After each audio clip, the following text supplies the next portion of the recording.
doit se célébrer dans la vie.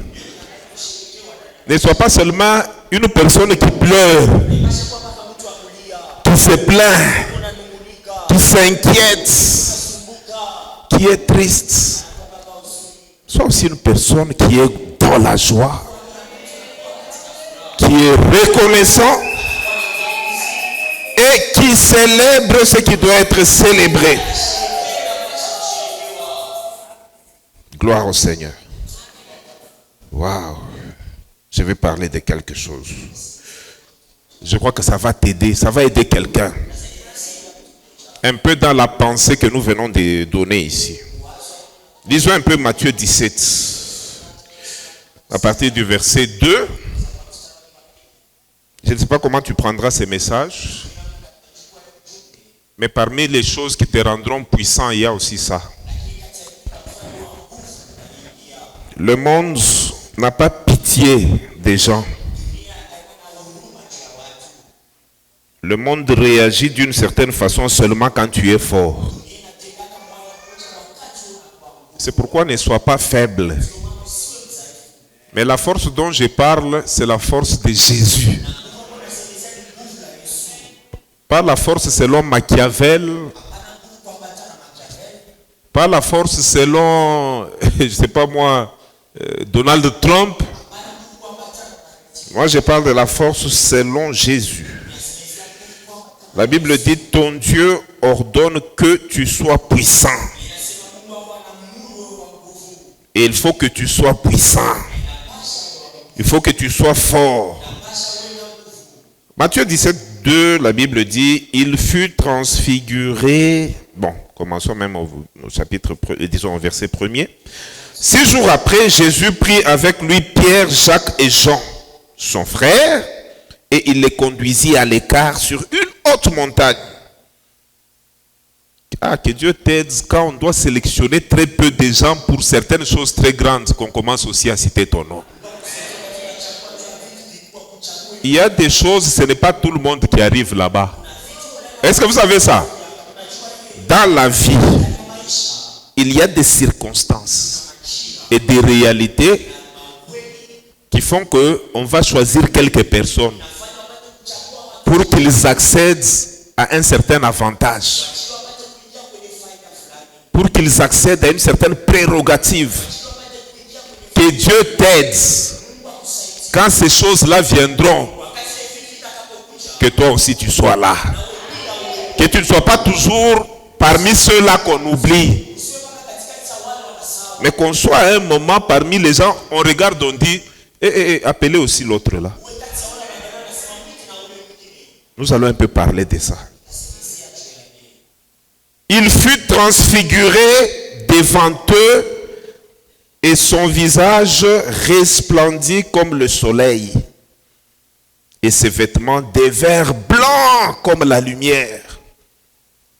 Et voici Moïse et Élie leur apparurent, s'entretenant avec lui.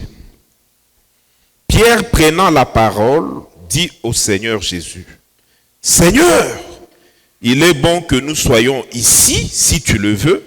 Je dresserai ici 3 tentes, une pour toi, une pour Moïse et une pour Élie. » Nous disons Amen. Tu n'as pas encore compris où je t'amène. Lisons encore un autre texte. En tout cas, tu n'as pas encore compris. Mais Dieu va nous aider tous à capter une pensée ce matin. Nous sommes dans 1 Corinthiens 15, verset 39 à 41.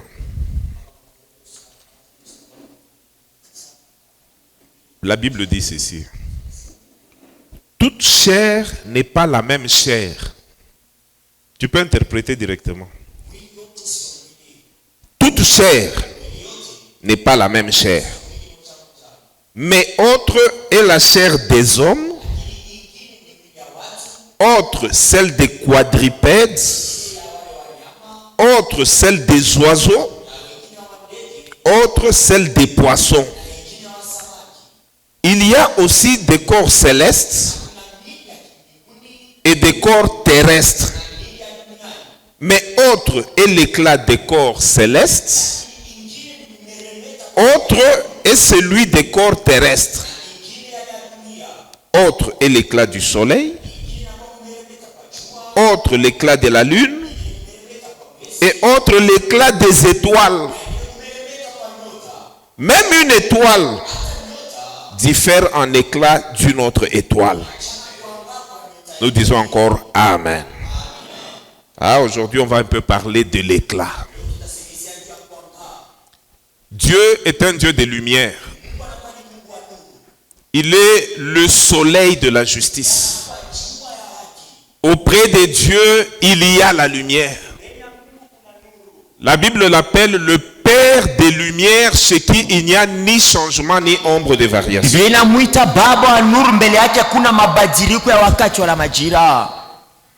Et Dieu, c'est un Dieu non seulement qui a la lumière, il est lui-même la lumière. Et il nous a créés à son image et à sa ressemblance. Ce qui veut dire que quelque part, chaque être humain, c'est un être de lumière. C'est quelqu'un qui doit avoir un certain éclat. Dieu n'a pas créé un homme pour que la personne ait une vie ténébreuse, une vie terne, une vie sans éclat. Dieu est le Dieu de lumière. C'est pourquoi un jour Jésus a voulu faire comprendre aussi cet aspect-là à quelques personnes. Alors il a choisi Jacques, il a choisi Pierre, il a choisi Jean. À trois, il les a pris, il les a amenés sur une très haute montagne. Et la Bible dit là, il se transfigura devant eux.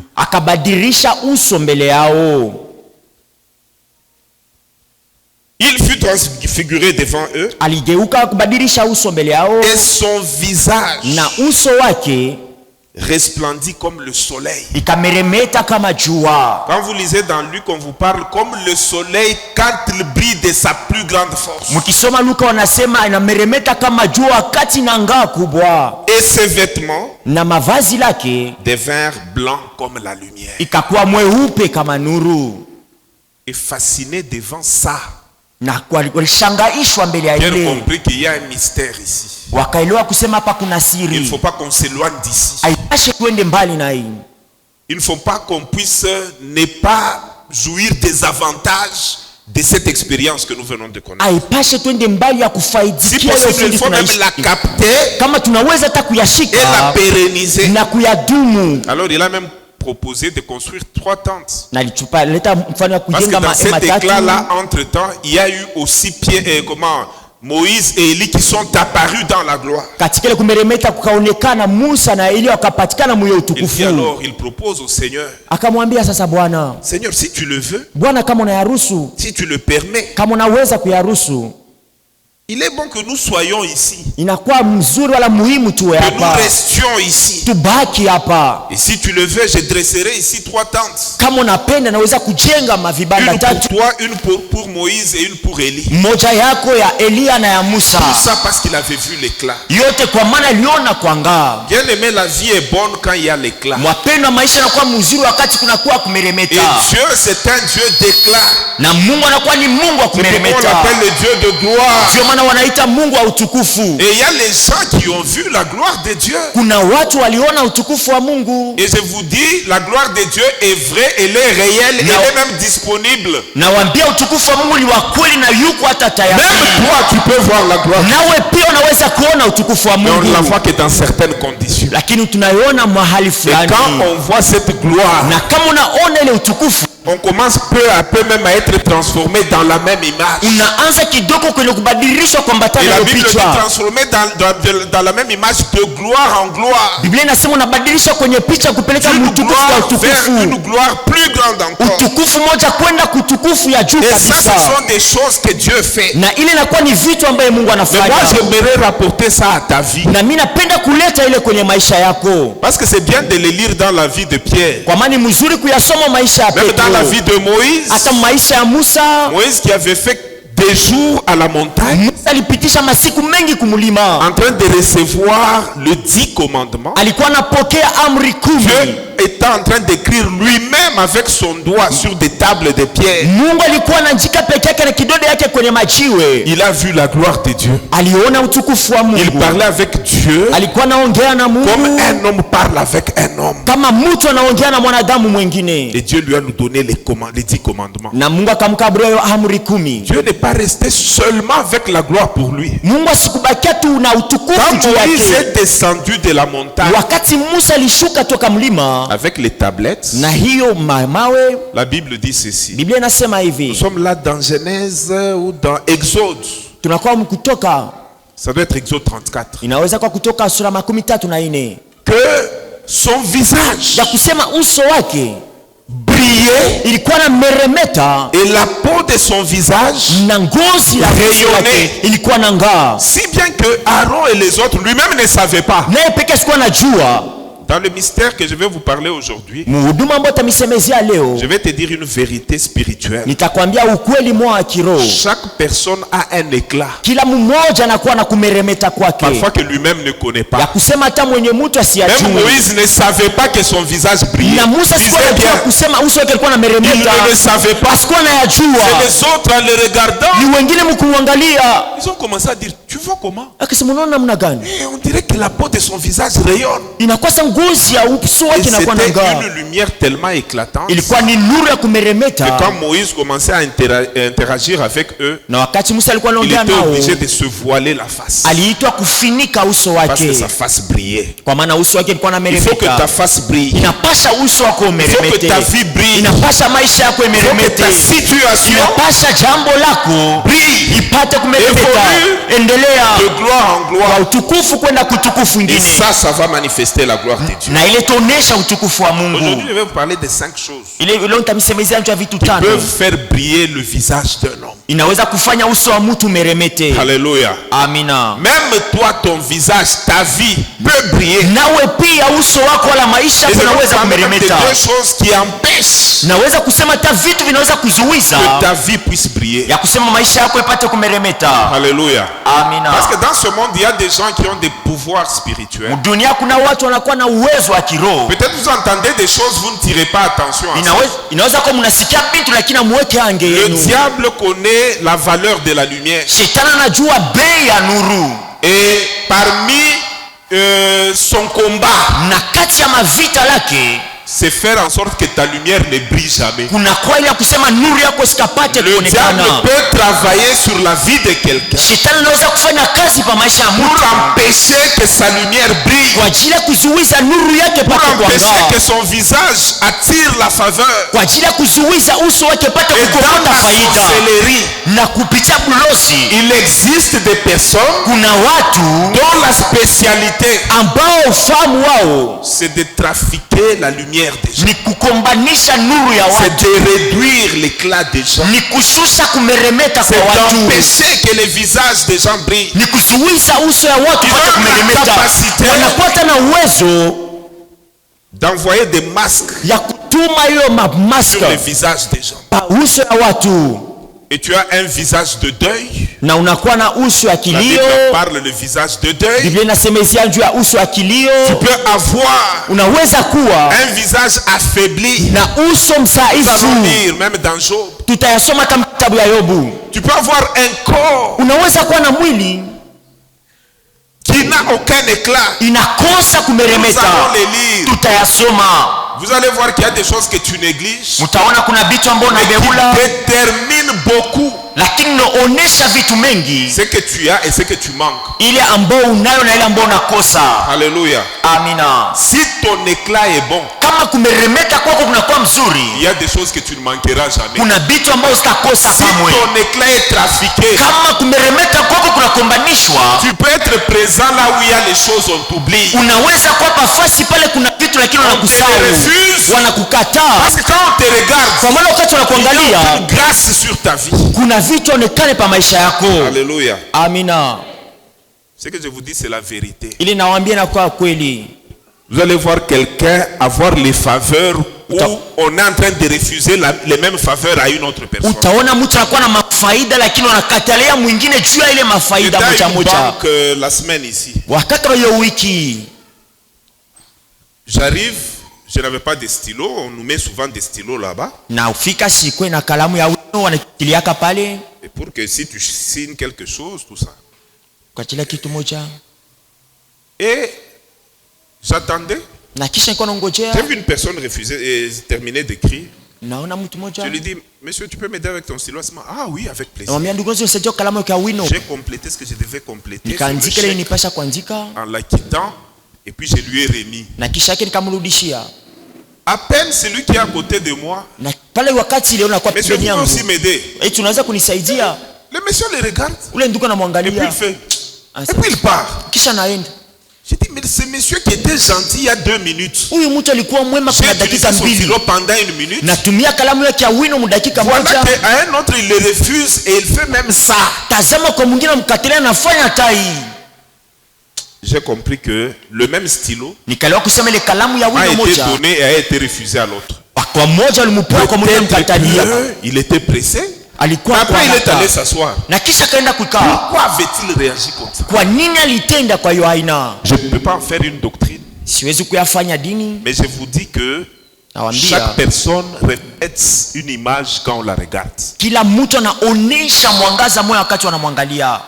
Et cette image, si elle est ténébreuse, na kama picha inakuwa ya giza, si la sorcellerie est déjà passée par là, kama bulozi umeshapitia kule, tu peux manquer une faveur. Unaweza kukosa mafaida. Tu peux manquer un mariage. Unaweza kukosa ndoa. Tu peux manquer l'argent. Unaweza kukosa pesa. Tu peux ne pas être sélectionné. Unaweza kukataliwa kuchaguliwa. Parce que seulement kwa maana tu ta lumière nuru yako est en train de devenir ténèbres. Inakuwa inabadilika kuwa giza. Toujours dans la sorcellerie. Paka katika bulozi. Vous allez entendre des paroles du genre. Utasikia misemo ya aina. Il faut te bakunawishe mai. Il faut qu'on aille te laver. Bakakusukule. On doit te laver. Bakutoshe kama ni mikoshi. Qu'on enlève cette sorcellerie là. Vous savez tout ça c'est quoi? C'est quand le diable est déjà passé sur l'éclat de quelqu'un. Wakati shetani ashapitia kwenye kumeremeta kwa mtu. Chaque personne kila mtu a un éclat. Anakuwa na kumeremeta. Dis amen bien. Amina. Même toi. Nawe pia. Tu as un éclat. Unakuwa na kumeremeta. Il y a ce que les gens ressentent quand ils te croisent. Kuna ile watu wanasikia wakati wanakutana nawe. Et toute personne na mtu yote se déplace avec ça. Anatembeaka na ile. Et ça peut lui apporter des faveurs. Inaweza kumuletea mafaida. Ça peut lui ouvrir des portes. Inaweza kumfungulia milango. Et ça peut même lui empêcher d'accéder à certaines choses. Inaweza takumzuia kuingia mafasi fulani. Vous allez voir une secrétaire avec plusieurs personnes. Utaona mtu mmoja pembeni yake kuna watu wengi. Elle est assise, elle doit faire entrer ces gens chez les chefs. Ameshakaa anapaswa kuingisha watu kumwona shefu. Certaines personnes l'énervent. Wengine wanamshirikisha. Leur présence dans le secrétariat là. Uwepo wake kwenye ofisi inamshirikisha. Je bénis Dieu parce que je suis passé par une telle fonction dans ma vie professionnelle. Asema nilipita kwa hiyo cheo maisha yangu. C'est la vérité. Ile inakuwa ni ukweli. À un moment j'ai été le secrétaire de division des affaires foncières. Nilikuwa msimamizi wa affaires foncières.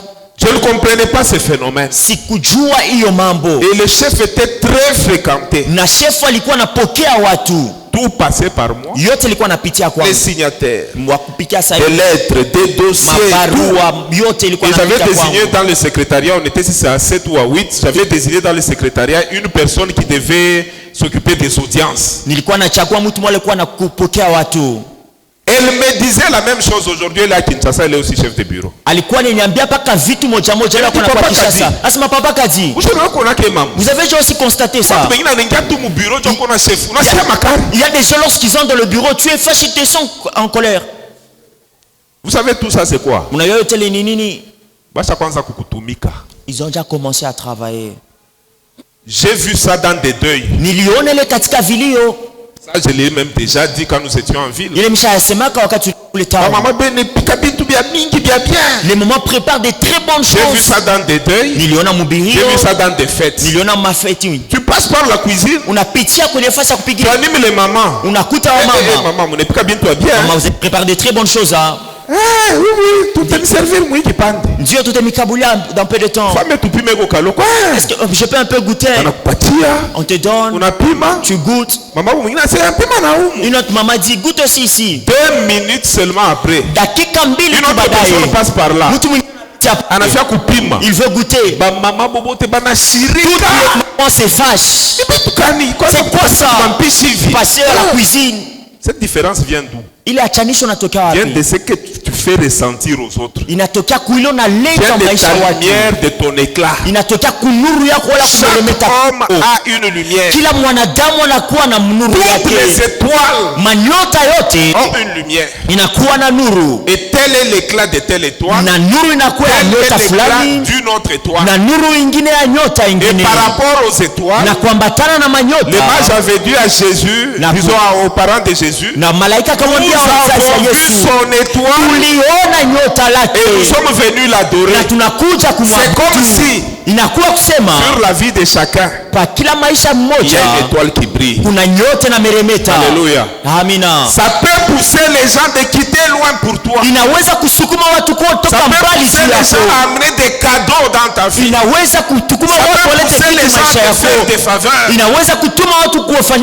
quand la lumière est trafiquée, elle peut devenir quoi? C'est un peu de ça que nous allons parler. Il y a eu des gens dans la Bible qui ont vécu ce phénomène. Et c'est là que nous comprenons toute l'importance de travailler sur sa lumière. Jésus a parlé de notre lumière. Chacun a sa lumière. Lisons d'abord Matthieu 5, verset 16. Matthieu 5, verset 16. Non, on peut commencer par 14. La Bible dit, vous êtes la lumière du monde. Vous là, vous êtes la lumière du monde. Une ville située sur la montagne ne peut être cachée. On n'allume pas une lampe pour la mettre sous les boisseaux, mais on la met sur le chandelier et elle éclaire tous ceux qui sont dans la maison. Maintenant le verset que je voulais. Que votre lumière, que ta lumière luise ainsi devant tous les hommes, afin qu'ils voient vos bonnes œuvres et qu'ils glorifient votre Père qui est dans les cieux. À chaque vie il y a la lumière, et cette lumière doit luire. Cette lumière doit briller. Tu dois briller devant les hommes. Il faut qu'ils voient ta lumière. Il faut qu'ils reconnaissent ta lumière. Alléluia. Et c'est très important. Parce que si la lumière est reconnue, le Père qui est dans les cieux sera glorifié. La lumière est liée à la gloire. Quand il n'y a pas de lumière, il n'y a pas de gloire. Quand la lumière n'est pas reconnue, tu ne vivras jamais une vie de gloire. Alléluia. Tu dois vivre une vie de gloire. Et pour cela, il faut que ta lumière luise ainsi devant les hommes. Tu as une lumière. Tu es un enfant de Dieu. Tu dois entretenir ta lumière. Il ne faut pas qu'on te lave pour ça. Papa Kadi a parlé de la lumière. C'est comme si moi je n'ai pas de lumière. Et puis il faut qu'on me lave. D'abord tu dois être un peu digne, non? Les gens qu'on lave là, ils sont normaux ou quoi? On va te laver pourquoi? Même si on a déjà trafiqué ta lumière, la même parole a déjà le moyen pour qu'on travaille encore sur toi. Et que ta lumière revienne. Et que ta vie reparte. Et qu'elle reflète la gloire de Dieu. Alléluia. Amina. tel est l'éclat d'une étoile.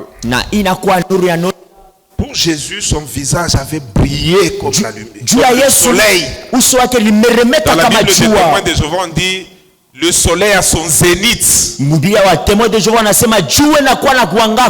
ton visage brille comment? Ses habits étaient éclatants. D'une forte lumière. Toi, ton revêtement, tes habits brillent de quelle lumière? Quand les gens te voient, ils ressentent quoi? Quand tu passes par la vie des hommes, tu communiques quoi? Tu laisses quoi? Quel est le ressenti? Quelle est l'impression que les gens restent avec quand ils interagissent avec toi? Les gens repartent comment? Dans la joie, encouragé, ou bien ils restent dans la dépression et ils deviennent amers. Je vous dis qu'il y a des gens quand vous les croisez. Papa Didier, un jour en enseignant, tu avais dit ceci. Chaque homme a une atmosphère spirituelle qui dégage. C'était le terme que lui avait employé. Et toute personne que vous croisez a un certain impact sur vous. Vous ne sortirez pas à 100% tel que vous étiez quand vous passez 30 minutes, 1 heure avec une personne. Soit vous serez diminué, soit vous serez augmenté. Dis d'abord amen bien. Amina. Et chaque personne traîne avec lui une certaine atmosphère spirituelle. Tu le croises. Soit qu'il y a des gens, tu le croises. En partant, tu commences même à rebondir. Parce qu'il t'a mis tellement dans un état où tu crois en toi. Tu crois en Dieu. Tu crois en l'avenir. Tu crois en la vie. Tu peux encore aller loin. C'est vrai ou c'est faux? Et il y a aussi des gens, dès que tu les croises, tu avec un questionnement et tu te sens de plus en plus déprimé. Tu te sens de plus en plus déprimé. Ah, que Dieu nous aide. Et tout ça dépend de la manière dont tu vis avec le Saint-Esprit. Plus tu es rempli du Saint-Esprit, plus tu vas rayonner et tu vas impacter positivement les vies des gens. Moins tu es rempli du Saint-Esprit, moins tu vas vraiment donner aux gens une bonne impression de la vie. Il y a même des gens, tu parles avec eux, tu es même découragé à servir le Seigneur. Il passe par chez toi, demain tu t'absentes de l'église. Vous discutez un peu, tu as envie de devenir même comme un mystique. Tu as envie de lire la Bible et de croire à la Bible. Parce qu'il t'a donné des idées. C'est comme si tu veux devenir un peu un mystique là. Il y a tout dans ce monde. Et nous sommes dans un jeu d'échange d'éclats. Il ne faut pas que tu sois faible dans ça. Il faut que ta lumière luise. Que ton éclat soit reconnu. Que ta présence soit lumineuse. Et il y a des activités qui permettent ça. De la même manière qu'on peut trafiquer l'étoile pour diminuer son éclat. Même dans le ministère. Même dans le ministère. On peut jeter une ombre sur un travail. Le travail ne sait plus évoluer. Et les gens n'aiment plus ton travail. Et quand les gens peuvent penser à cette chose-là, les choses n'évoluent pas. Il y a des ministères. Tel que nous sommes là. Tellement que la sorcellerie a travaillé un ministère. 3 ans après, les gens passent ici. Il y a un bar ici. J'ai vu des églises transformées en terrasses. Peut-être qu'il y a aussi quelqu'un qui a déjà vu ça. C'est vrai ou c'est faux? Pourquoi kanisa? Il y a une église ici. Parce quoi terrasse? Et maintenant c'est une terrasse. Donc il y a tout dans ce monde. C'est valable pour une personne. C'est valable pour une famille. C'est valable pour une église. C'est valable pour une entreprise, même privée. Tout est menacé pour ne pas briller. Que la gloire de Dieu ne soit plus là. Même Israël a connu ça. Israël a marché à un moment donné avec un visage abattu. Parce qu'ils étaient vaincus. La gloire avait quitté Israël. On parle même de Ichabod. Parce que les Philistins n'avaient plus même l'arche. C'est la présence et la force d'Israël. Un autre peuple barbare s'était emparé de ça. Bien-aimé, travail est pris pour que jamais on ne s'empare de ta lumière. Ne freine ta progression. Est-ce que tu es en train de comprendre? Parce que c'est ton Dieu qui ordonne que tu sois puissant. Il n'y a pas de puissance sans la lumière. Il n'y a pas de puissance sans la gloire. Première activité qui aide à une personne d'avoir l'éclat. Première activité. Oh, banenitumika sana. Beaucoup travaillent sur moi. Que dois-je faire alors? Première. Passer du temps dans la présence de Dieu. Moïse a passé du temps à la montagne, dans la présence de Dieu, et il est descendu avec un visage rayonnant. Si tu vois que ta vie commence à être trop menacée, rentre dans la présence du Seigneur. Passe du temps dans la présence de Dieu. Ne t'inquiète pas trop. Ne te pose pas 1001 questions. Dans la présence du Seigneur. Seigneur, je suis venu. Je ne comprends plus rien. D'ailleurs, dans le psaume 34, verset 7, Rachel, la lectrice, vient. Rachel, tu as ta Bible? Cherche d'abord psaume 34, verset 7. La Bible dit quoi? Quand un malheureux crie, l'Éternel entend et il le sauve de toutes ses détresses. Continue un peu. Non. Nous sommes dans 34. La Bible dit ceci. Quand on tourne vers lui les regards, on est rayonnant de joie et le visage ne se couvre pas de honte. C'est dans quel verset? 34,6, hein? Tu peux relire, Rachel. Je ne sais pas si j'ai répété comme il faut. Quand on tourne vers lui les regards, on est rayonnant de joie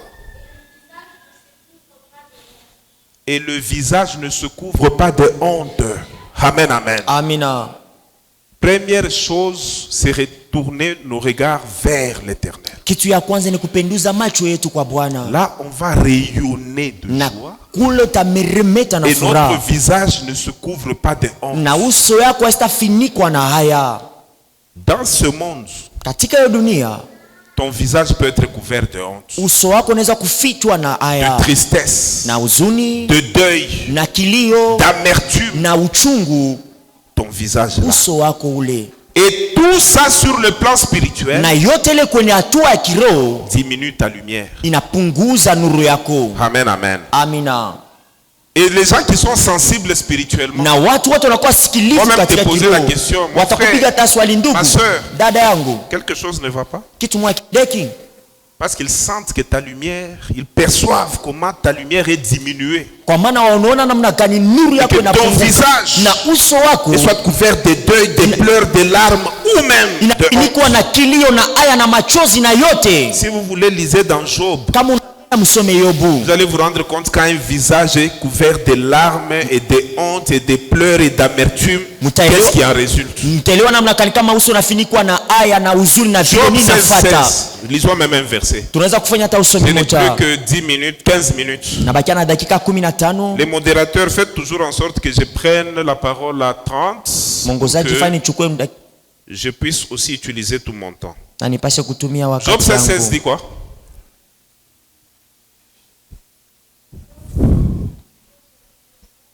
16.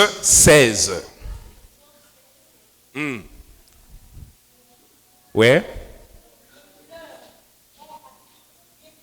Les pleurs ont altéré mon visage. L'ombre de la mort est sur mes paupières. Ok, non, ça va. Les pleurs. Il y a le visage des pleurs, le visage de larmes. Ce n'est pas tout moment qu'il faut pleurer. Il y a même des moments où Dieu n'a que faire des pleurnichards. Il y a un temps où il faut travailler à ce que l'esprit produise sa joie. Et la joie de l'esprit est très différente de la joie naturelle. La joie naturelle, c'est quand tout va bien. Tu es dans la joie. La joie de l'esprit, c'est quand sa présence t'inonde, que ça aille ou que ça n'aille pas bien. L'esprit produit la joie et toi tu manifestes la joie dans les malheurs comme dans le bonheur. Je parle de cette joie-là, la joie de l'esprit. Laisse le Saint-Esprit travailler ton cœur. Il y a des jours tu peux très mal te sentir.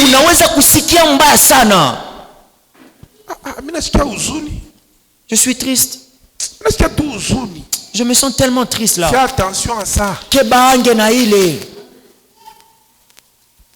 Il faut refuser de laisser l'amertume commencer à s'installer dans les cœurs, pousser des rejetons, pousser des racines. Tu vas devenir une personne amère.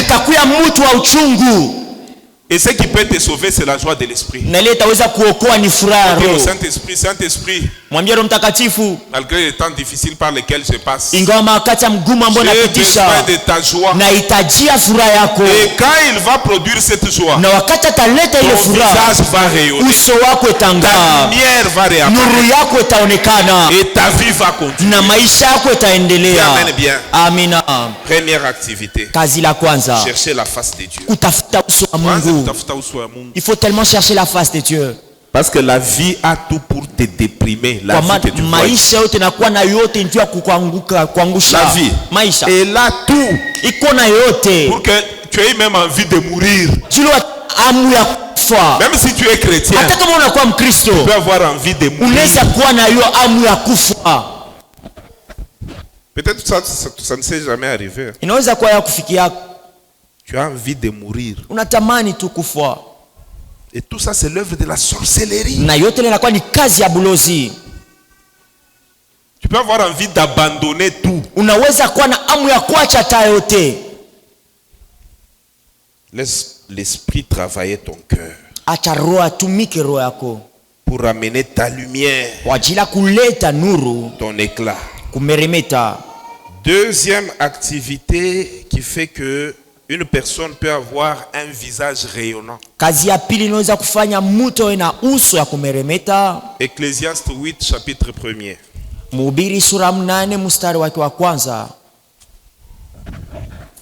La Bible dit, qui est comme le sage, qui connaît l'explication des choses? La sagesse d'un homme fait briller son visage et la sévérité de sa face est changée. Bien-aimé, si tu veux que ton visage reste brillant, sois un homme qui médite la parole de Dieu et qui extrait la sagesse dans la parole de Dieu. Plus tu es sage, plus tu seras lumineux. Plus tu es sage, plus tu comprendras la vie. Plus tu es sage, plus tu supporteras les coups de la vie. La sagesse d'un homme fait briller son visage. Parce que tu vas comprendre les choses. Mais moins tu es sage, moins la parole de Dieu habite ton cœur. On ira te laver un jour. Et quand on ira te laver, et là on prendra une photo. Vous savez que nous vivons maintenant dans un monde où il faut faire attention à beaucoup de choses. Même quand tu t'exposes à certaines choses, fais très attention. On ira te laver un jour. Il y avait quelqu'un qui cherchait pour te laisser faire laver. Qu'on ne te lave pas. Le sang de Jésus t'a déjà lavé, t'a déjà purifié.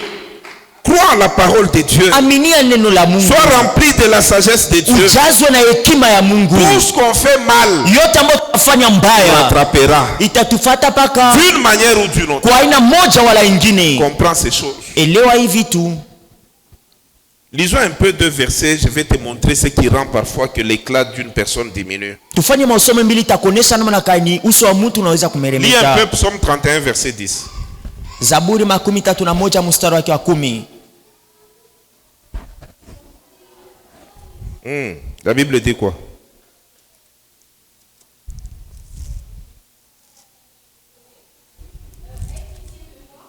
Aie pitié de moi.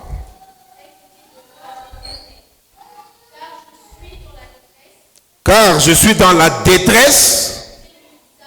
J'ai le visage, l'âme et le corps usés par le chagrin. Usés par le chagrin. Amen. Je vais te donner un secret de la vie. Tu vois l'âme et dans le corps. Ce qui affecte l'âme finira par affecter le corps. Et finira par affecter le visage. Et finira par affecter ta lumière. Amen, amen. Amina. L'homme est un. Et tout ce qui t'affecte de l'intérieur finira par produire des effets extérieurs. Maintenant, écoutez comment David, à un moment donné de sa vie, s'est retrouvé. Il dit, aie pitié de moi, Éternel, car je suis dans la détresse. Même toi, tu peux te retrouver dans la détresse. Même moi, je peux me retrouver dans la détresse. Ce n'est pas ça le problème. Le problème, c'est qu'est-ce que je fais quand je me retrouve dans la détresse? Il faut tourner les regards vers Dieu. Parce que si tu ne le fais pas, ton visage sera usé. Ton âme sera usée. Ton corps sera usé par le chagrin. Alléluia. Amina. Et tu seras finalement en train de refléter une image d'une personne usée par le chagrin. Or, tu dois refléter le visage de la gloire de Dieu. Vous savez que la détresse affecte même le corps. Un jour, j'étais à Kambov. J'avais trouvé un ami avec qui on avait étudié à la Polytech. Tellement que rien ne marchait dans sa vie. Je l'ai trouvé, il avait déjà fait plus de 10 jours dans la maison sans même sortir de la maison. Je ne parle pas de la parcelle, de la maison. Pierre est où? Papa Pierre. Au-dessus. Tu es au balcon. Ah, que Dieu te bénisse. Mungu akubariki. On a le type trukuta kubakabangu. Vous vous rappelez de ce type qu'on a trouvé? C'est que maisha inazama. La vie est tellement bloquée. Maisha inazamaka. La vie peut se bloquer. Soit tu rafunda masomo. Soit tu étudies. Tu ne pas du travail pendant un long moment. Soit masomo yenye inazama. Les études, tu ne sais pas évoluer. Tu poses la question à une personne. On a piga swali mtu mmoja. On avait étudié avec toi. Tulifunda na wewe, non? Qu'est-ce que tu es devenu? Wewe unakuwa sasa nani? Vile masomo ilishamaka, juma politique ya zamani ilikuwa kana compliqué ça. Tel que les études étaient bloquées, la politique d'ancien là. Quelqu'un te répond. Et puis anatoka anaingia mshambre. Et puis il part dans la chambre. J'avais évolué autrement. Niliendelea kwa aina ingine. Ça c'est une réponse. Inakuwa ni jibu. Donc masomo ikuishake. Il n'a pas fini les études. Il n'a pas de travail. Il n'y a pas d'argent. La nerf des années ont évolué. Il est en train de se débrouiller par-ci par-là, les choses évoluent. Et les choses se bloquent.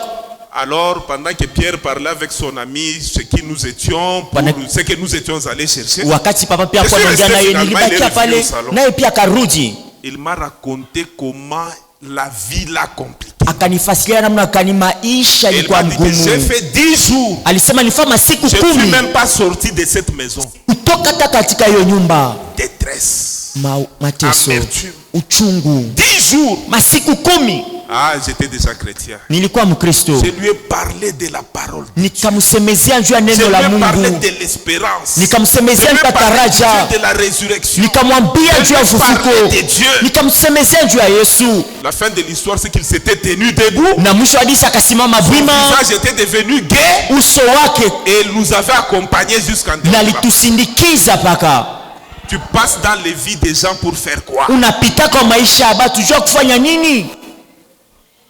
Donc il a cru en l'avenir. Ça peut encore être possible. Tu sais quoi? Quand nous étions avec toi en Polytechnique, après ça mon père était mort. J'ai fait des années sans étudier. Ma vie n'évoluait plus. J'ai fait des années. Les enfants qui étaient en 6e primaire ont eu des certificats. Entre en première, en deuxième, jusqu'à 6e. Ils ont eu des diplômes. Moi je n'étudiais pas. Et puis nous avons, le jour que je suis allé au campus, entre dans l'auditoire, j'avais quand même repris par la grâce de Dieu. Tu vois un petit, un autre petit. Et puis celui qui veut donner cours, ton ami avec qui nous étions en Polytechnique. Je dors. Que les petits ne me voient pas. Il y a un prof là qui s'appelle Genda. Les gens le connaissent, les mathématiciens là. C'est mon ami, on avait étudié en prépa. Moi j'avais laissé parce que mon père était mort. Et le jour que je rentre au campus 7 ans après, on a mathématiques aujourd'hui. On attend les profs. Qui entre? Genda, je dors. Entre-temps, les petits de Madini. Je lui ai raconté ça. Je lui ai dit, j'ai repris. J'ai fait 5 ans sur 5. J'ai eu même la distinction. Je lui ai dit, tu peux reprendre. La vie peut redécoller. Tu peux rebondir. Ce n'est pas la fin du monde. Tout celui qui vit encore cette parole-là l'a relevé. A allumé son âme. Il a eu le goût de vivre. Est-ce que tu sais que tu peux échouer totalement? Tu crois que c'est la fin? Ce n'est pas la fin. Moi je n'étudiais plus. Il est arrivé même un moment je ne croyais plus que je peux étudier. Le diable peut même enterrer les vraies choses de ta vie. Je ne croyais plus.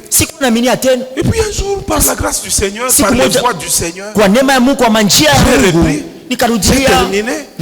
Et après encore récemment, j'avais repris il y a quelques années. Aujourd'hui, je suis même plus licencié. Je suis licencié, oui, en théologie et au campus. Je suis plus loin. 3 ans, j'ai fait le DEA. 4 ans, j'ai fait le... Aujourd'hui, je suis docteur. Amen, amen. Moi qui n'étudiais plus. La vie ne s'arrête pas quand ça va mal.